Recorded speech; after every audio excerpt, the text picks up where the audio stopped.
Hey everyone, Scott here with another Adventure into Ink podcast. Joining me as always are my fellow Illumineers, Matt and Mike. How are you guys doing tonight? Doing good. Glad to be here. Always happy to be here. Matt, it looks like you're going to be on vacation with that background. Yeah. Trying something different. Trying to lighten the road. Hey, the weather has been really nice around here. In Michigan, we've had unseasonably warm weather for the past 4 or 5 days. So, So, Good night. I've quite enjoyed it. also in the middle of rearranging the apartment, and so no longer facing a wall, so, don't want to. Gotta leave some air of mystery. yeah. So we're here tonight to talk about something that is something that all TCGs have to deal with, and that is how do TCGs build a community at their local game stores? Uh, a lot of TCGs in general just rely on the fact that you are competing against other people. You have to have other people to play with in most cases to be able to play a TCG, and Lorcana is no different. So how does a community form up around a TCG? And in our case, as always, we're going to be talking about Lorcana. So we'll turn it over to you guys. And what is your thoughts on a TCG community? Yeah, I think it's. I mean, probably it's life or death for TCG, really, especially if you want to find people to play with. Obviously, if there's an online client, which we won't belabor that point any more than it already has been, but it provides an outlet if you're the only person in your area. But when you don't have access to an online client, you really need a community, which is just a set of people who all enjoy doing the same thing and meeting on a regular basis, and a place where everyone can feel welcome and yeah, they look forward to going. And it's not something that happens automatically either, but I'd say it's definite necessity to see the game continue to grow or sustain.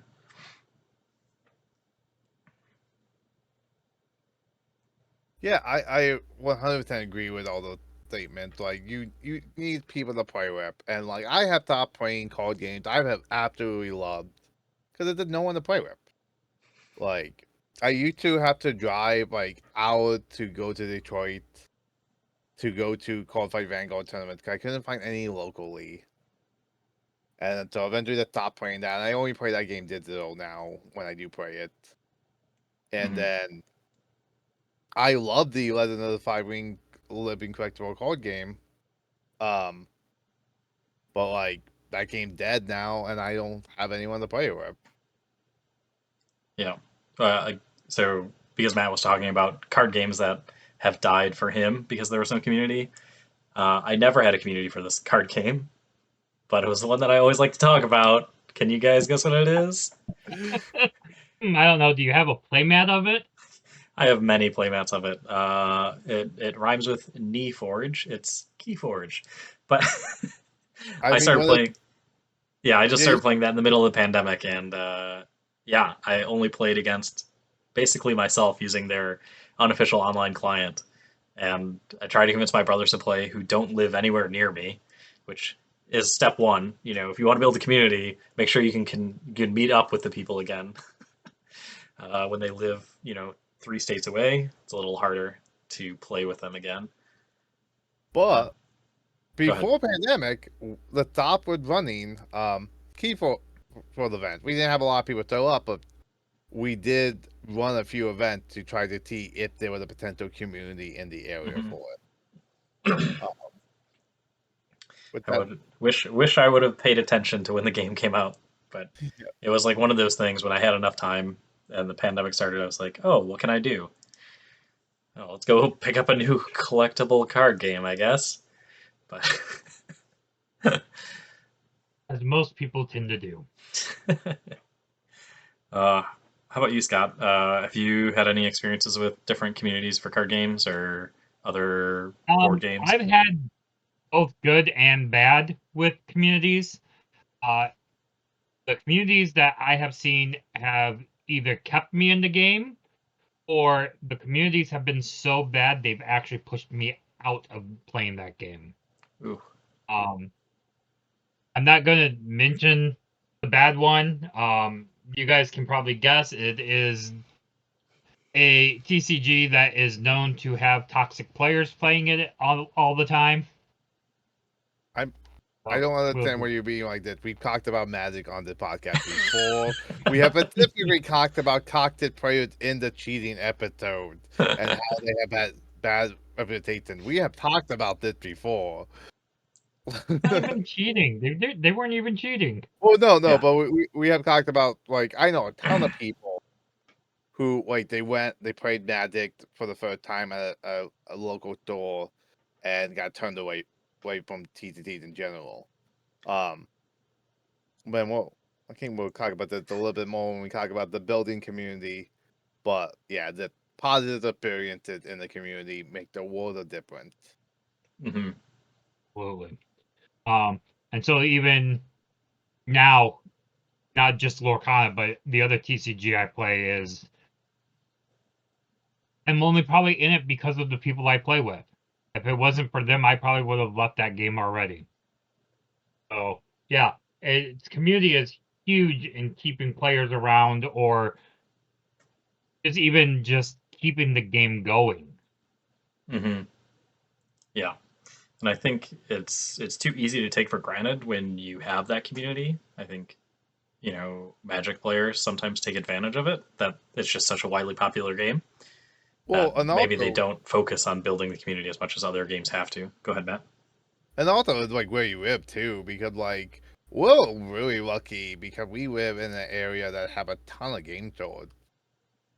Yeah. So like we have plenty of options, and people to like play with. But like I lived in areas where like if I wanted to drive to a game store, I had to get on the highway and drive like 30 or 40 miles. Oh wow. Yeah, It sounds like me right now. it's definitely yeah, it's a bigger commitment if you don't have that local game store near you. But I mean, ultimately, Matt. So I'll just ask you the question for you. What was it that made you keep going? Was it the love for the game, or was it the people, or was it a mixture of both? For me, it was the love of the game. Um, Honestly, what keeps me going at the top is the people. Mm-hmm. Um, like running the store is a lot of work, and it's trying to like build up a community and watching these games. Like we have tried to build up many a games at the top. Every time a new one comes, we try to see what we can get. But it's really just the people and the people I meet doing these events and stuff is what keep me going, keep me trying to try all these new games. Mm-hmm. Yeah, I think for me that's definitely the most important thing. Um, I could love a game to death, but I don't know. Especially now because I have, family and kids, I am not making a 30-mile drive just because I like a game, but I don't want to hang out with the people. Right? I would, I for me it needs to be a dual purpose. I need to like playing the game, but I also need to get my social outlet from hanging out with people. So that's why I'm glad I met you guys by playing this game, and I have like these are my friends that I can talk to and just talk about life stuff too. Wait, we have a life outside of Lorcana? Well, I mean it's all colored and shaded by Lorcana, but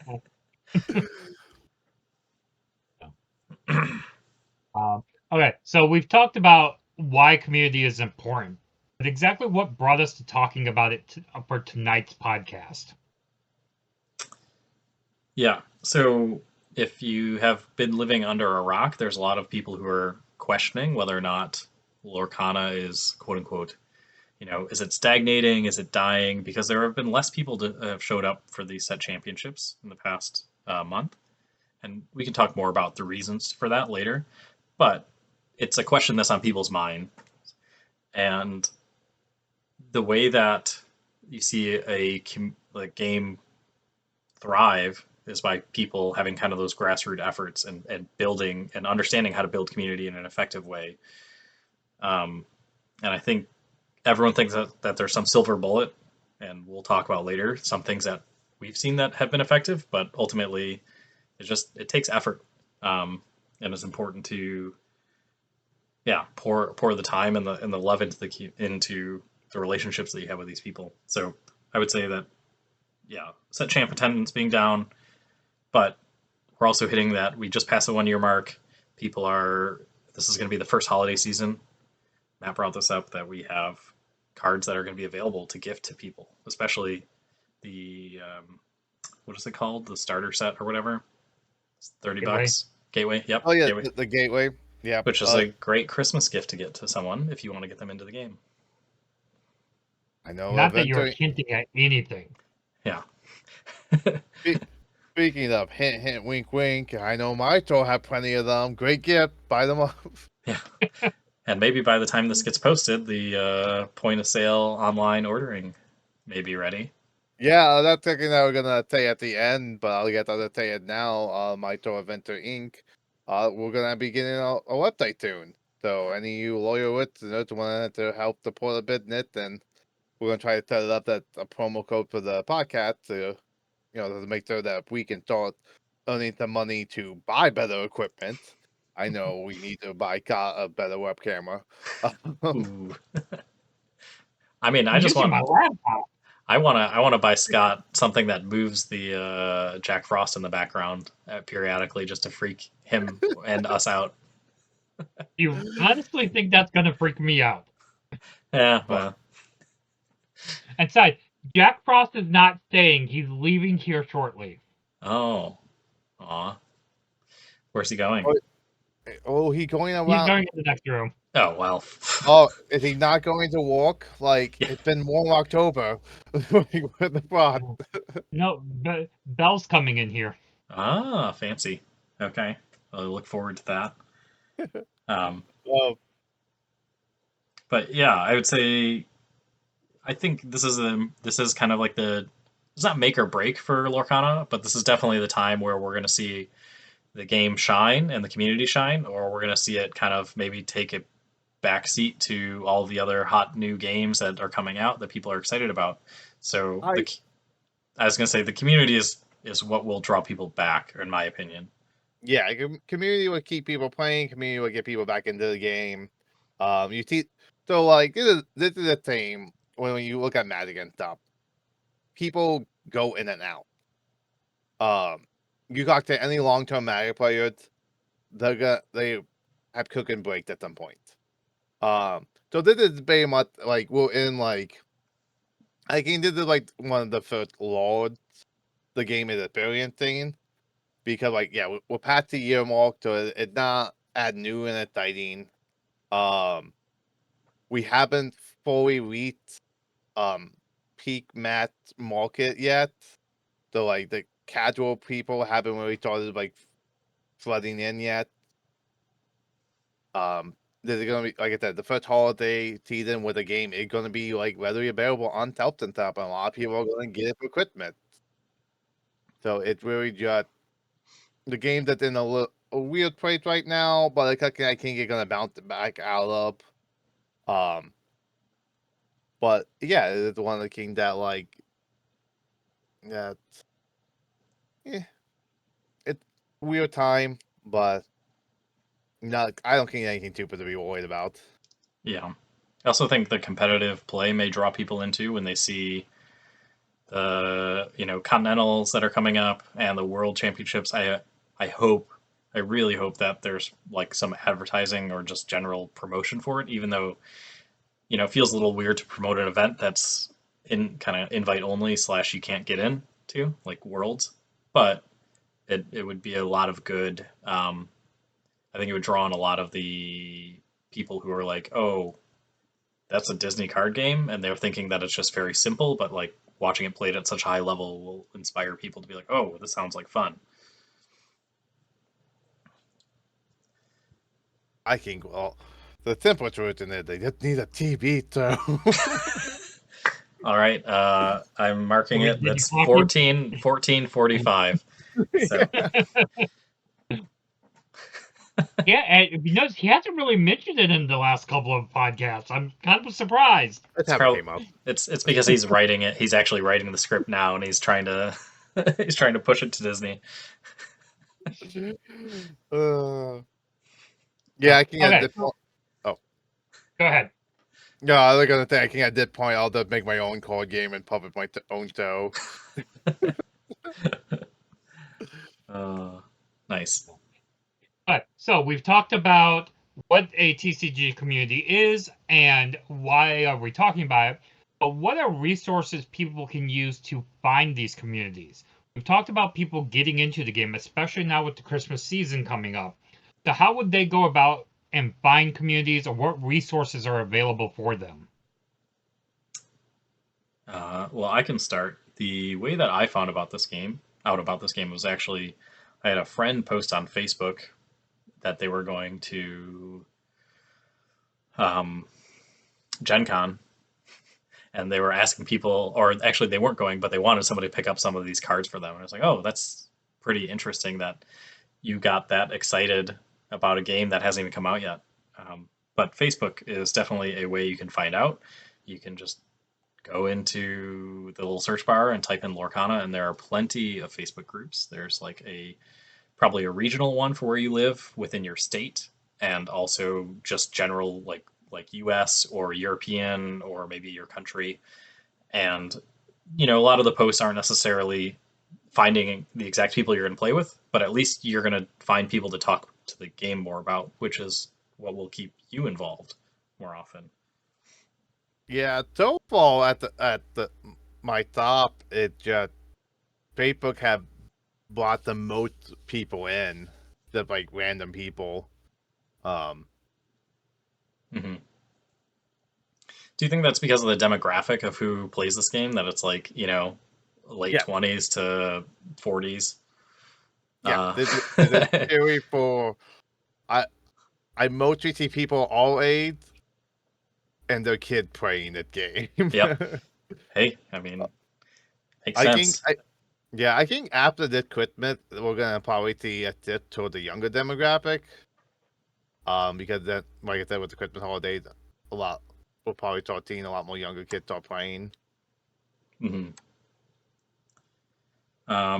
So another one that you can use that maybe you don't know about, if you're looking for your actual specific local community or a local store to play at, there's a store locator on the Lorcana, is it Ravensburger site? Yeah, that's And the on the website.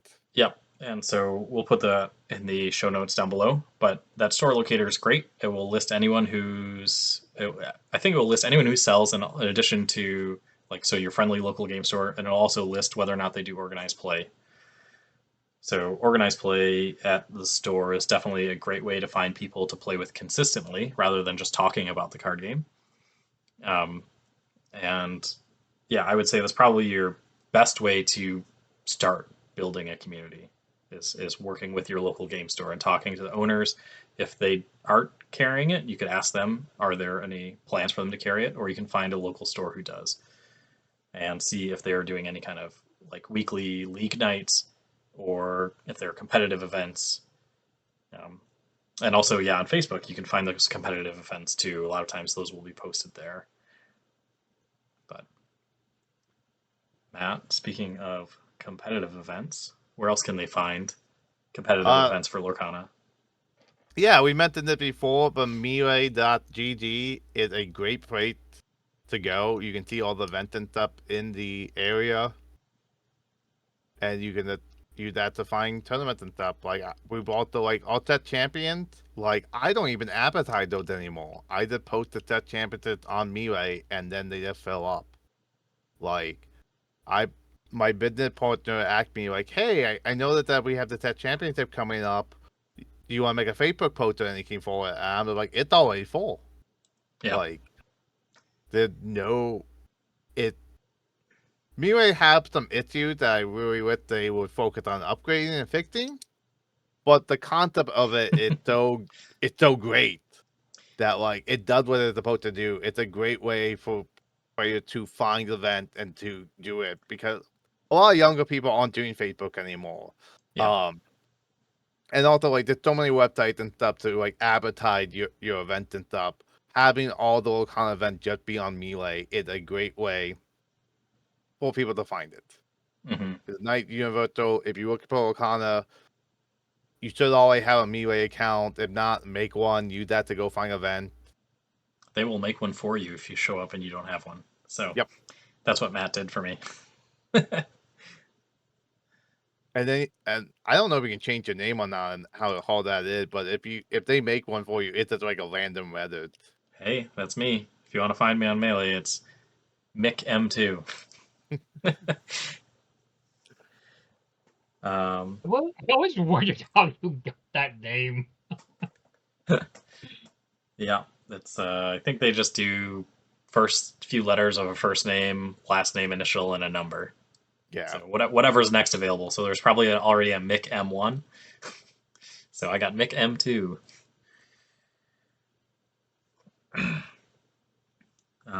So the Okay. last, I was gonna say the last one, and that one's actually kind of recent for us, but in our area, that we have a regional specific Discord. So I would talk to other people who are maybe more involved in your Lorcana communities and see if you have someone who's spearheading that. We have Matt and I actually met some people in Toronto that are hosting our local Southeast Michigan Discord, and it's been a great resource to just see other people talk about cards, spoilers, etc. So another way to talk about and also invite or just support other players in the region or see how they did, because I found out about certain set champs and how people did and what people were playing just by going through our Discord. Yeah, that Discord is super active. And that's the thing. Like when you go to these events and stuff, you all see, you meeting the same people, and then we talked about it before how nice it is, but also like so you get to know the people, and then you can start like making connections, and that will also help you find more events and help you build up your local community. I have one question for you both. Yep. Why have I not been invited to this Discord yet? Did we not? Uh, Send you an invite now. all right. I could have sworn I sent you an invite to it. Wait a minute, you guys are talking. I'm like, wait a minute, why am I not in part of this yet? All right. To save face, we're going to edit this part out so we don't look like jerk friends. Yeah, I've been meaning to talk to you about that. I know that when you're mean to us, you seem to edit that out of the video. Right. Yeah. You're so mean to us. You can tell it's because when you skip, and then you come back and you see tears coming down people's faces and puffy eyes. One time, that happened one time. Oh man. Okay, so we've talked about the resources, but now we got to take it one step further. So now we got the players, we got them into a card shop, we got them hooked up with the community. What happens next? Oh, I just had this person. Another part we want to talk about this because I had someone show up and want to go to the process with me for a TTD that they like playing. But they're like no local store playing it because it's like a brand new self-public Kickstarter card game. So we like talk to your local store, see like, hey, what can we do to do events here? A lot of stores will be like, hey, like you can play on this time, and they might like charge like I do like $5 a person for event. And then like the store and help the stores like do like figure out what they need to do to like get organized play kits because a lot of these games do them. Like when we were started doing the Legend of the Five Rings, we were these people. We went to a store and were like, hey, we would like to run an event for this game. If you get the organized play kit, we will run the event for you. And then we ended up buying that store. But yeah, so it's really just talking to the store, see what they want from you, just showing up with friends. Like that's the biggest thing in making sure you just start a core group, and eventually if you guys are always showing up and playing the game, when you get that one when they promote a store with that's another thing, is always promote your event. If you have an event, post it on as many platforms that you can. Get the word out. Make have a tour sign, have it posted on Melee, have Facebook posts, like to get the word out there that you're throwing doing stuff. And the throwing up with your friends, being nice, being considerate, because really, like for the longest time, there was a good sense of like I get why did the flood born with bakeries at the three of us the whole time. Like we had a few random people, but it was mostly just us playing Lorcana.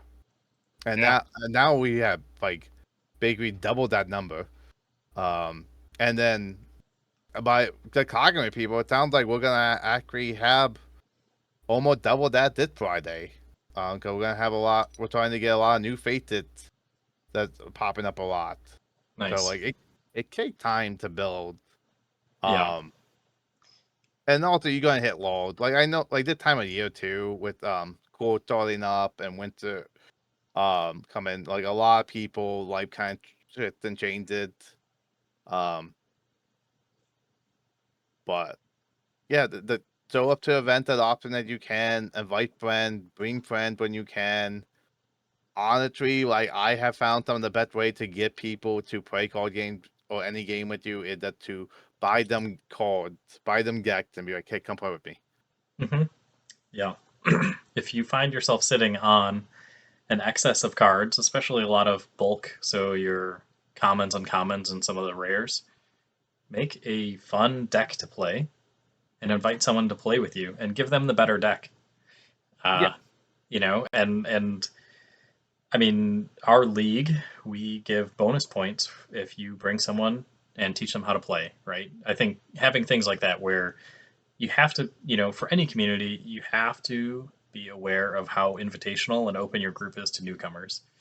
And if you realize, like, why isn't my community growing, but it's the same, 3 or 4 people that are playing and you guys aren't inviting anyone, or if someone shows up, you don't talk to them, you don't like make them feel welcome, they probably aren't going to come back that much. So it's important to it sounds basic, but like remember the person's name, ask them to come back, uh, and when they do come back, express the gratitude that you have for them coming back.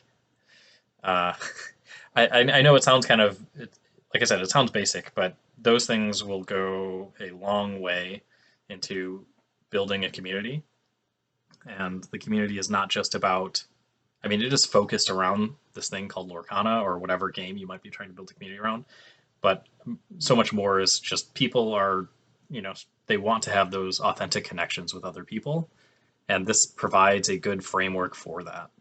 And I was going to say, you might not become the best of friends and you might not create a podcast with them, but you're still going to see these people on a regular basis. They're going to become acquaintances and maybe they'll become more. Who knows? Yeah, we've had the experience where, like, we had someone that came to a few events here and there, and he liked it enough that, like, for the last championship, he brought his whole family. Like, it was him, his wife, his 2 daughters, playing the game with us. And then one of the guys that came said, like, he liked to go to an event at George first, and then if he liked the tour, then he'll start bringing his kids to events and stuff.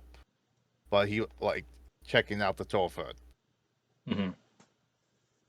So that's another thing too. Like you want to be positive and friendly because like word of mouth is how a lot of these stores get good reputations for events and stuff.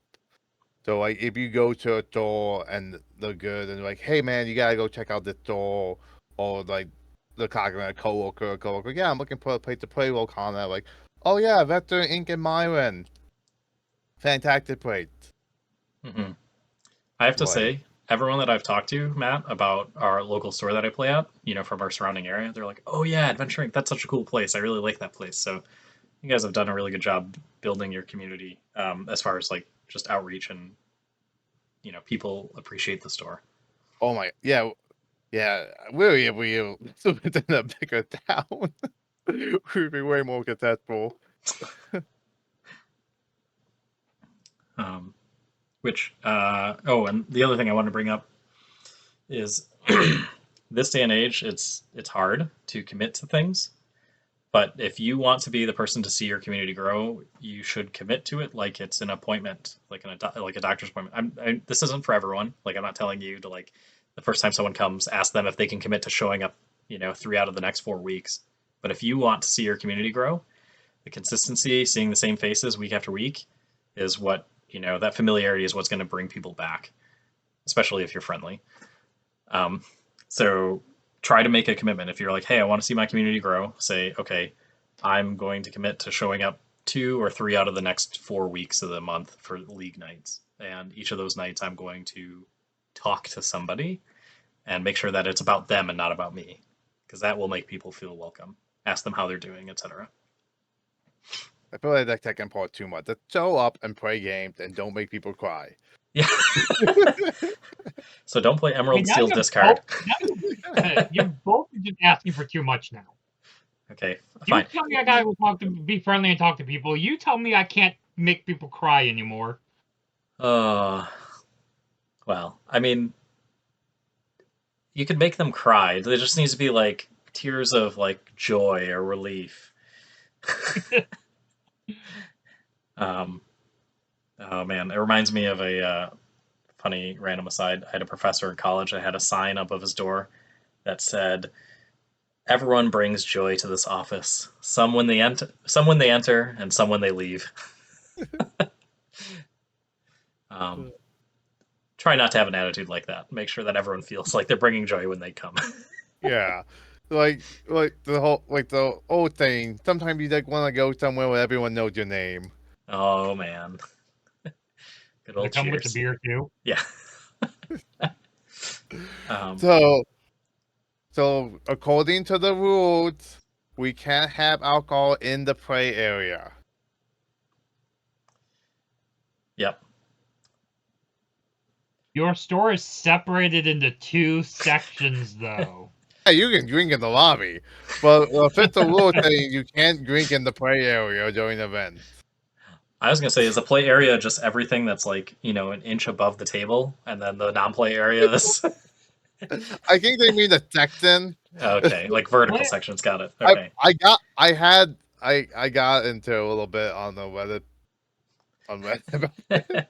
Because someone posted a picture of them praying at a store with a beer glass next to them for a beer. I'm just like, that. Be careful with that bill though. That's not legal. Wouldn't your local judge need to say something about that to turn you in? I don't know. I feel like it's a commitment that the store owners make with a Ravensburger, right? And Disney. So it's part of the guidelines. So potentially, if like a store posted on social media, and for whatever reason they get back to Ravensburger, and then they can root the right to host stores, which means they take off the website and they don't get the organized play kit. Yeah. Or the store championships. Yeah, which So like the store don't pay for those kits or those store championship kits. So you're straight up losing up. Oh, you're also losing your allocations. So don't do that, Matt. potentially that's inventory.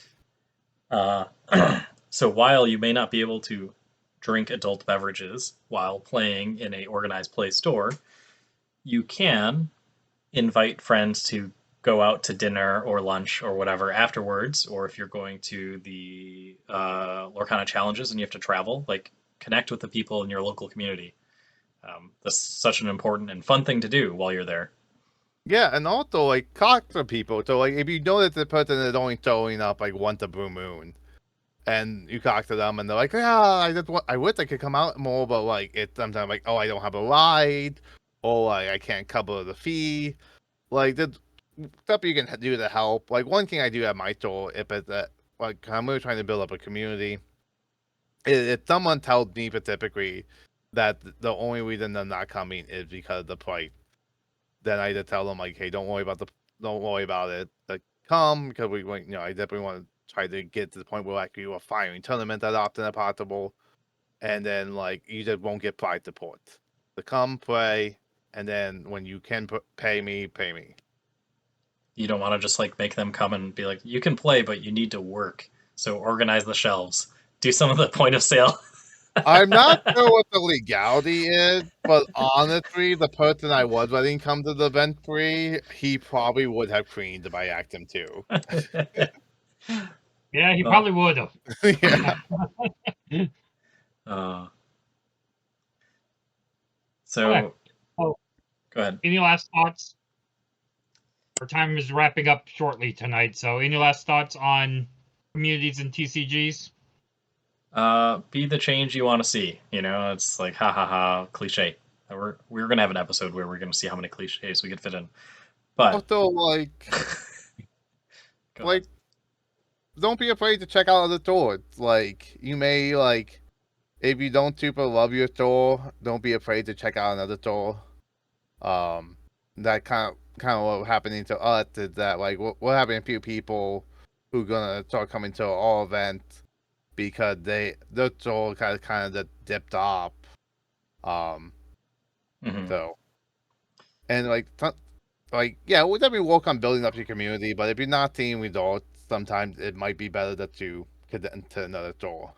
Yeah, and you know, yeah, it's kind of it's a hard thing to manage because we want there to be as many places and spots for people to play, but it's also not fun if you're showing up and then you have like two other people show up and that's it, and you're expecting to play a tournament. So, which is again, the more you can commit to being consistent, like the you're going to see your community grow way better. You don't even have to have good communication skills. If you just show up and are nice, like friendly to play against, you don't even have to like. I would say still shower, but uh, you know, just be consistent, be courteous and kind. You're going to see your community grow just because people are going to go to where there are events firing on a continual basis. Well, that leads us then to our feature of the card of the week. So today we are looking at, and I'm using those choice of words, look at this family. This is a 7-drop inkable card. It is an action song with the ability of sing together 7, which means any number of your or your teammates' characters with a total cost of 7 or more may exert to sing this song for free. And it gives you the ability to look at the top 5 cards of your deck. You may reveal up to 2 character cards and put them into your hand. Put the rest on the bottom of your deck in any order. This card comes to us from Ursula's Return, and it is drawn by, I believe it's going to be pronounced Giulia Riva. And it comes from us from that oh so great movie that's called Encanto. Scott, you can hardly hide your sarcasm.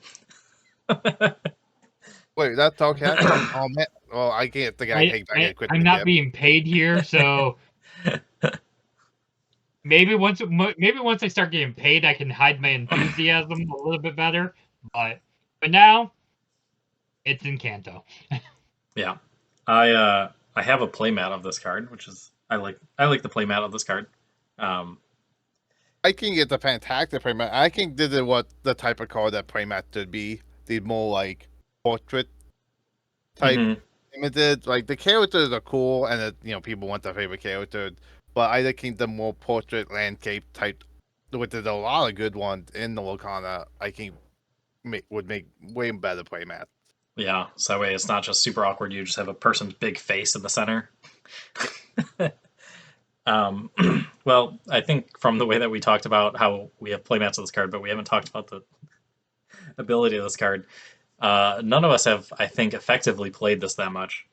I think it's an interesting card, but the sing together mechanic, people were worried about it to start, and then I think they realized that exhausting or exerting 2 of your characters or more to sing a song, you're like sacrificing a lot. That's probably at least 2 lore, if not more, and this card doesn't impact the board. It only gets you 2 character cards, which is great. Refills, replaces itself and then more.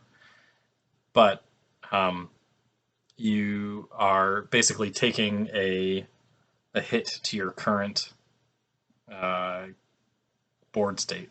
You're basically saying, hey, you can challenge my characters now, and I'm putting characters into my hand. So you better hope the characters you put in your hand are good replacements for the ones, because you might lose those ones.